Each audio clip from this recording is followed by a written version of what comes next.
Once upon a time, in a magical forest brimming with laughter and song, lived a kind-hearted girl named Snow White. Snow White was loved by all, especially for her lively spirit and her love for dancing. Even when doing the simplest of tasks, like eating her snacks.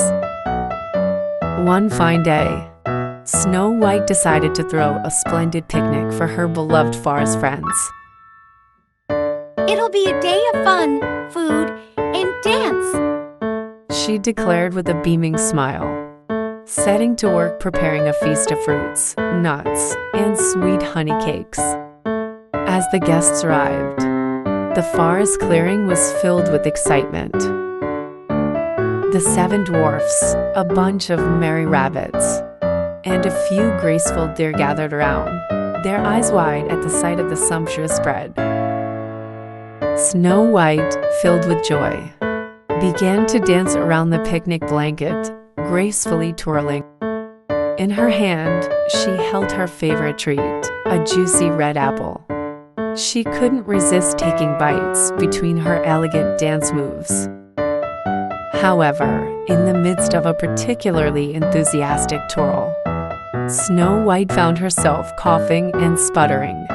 She had taken a bite too large while dancing, and it had gone down the wrong way. "Oh dear!"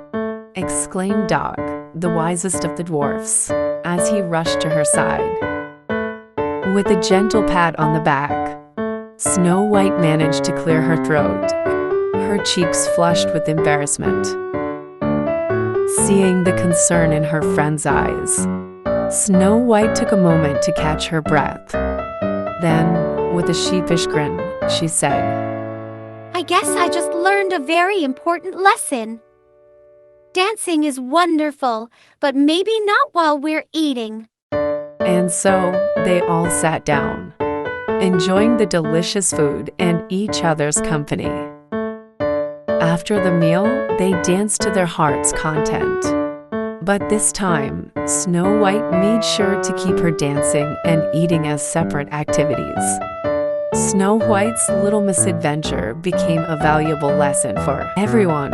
Always sit still and take your time while eating.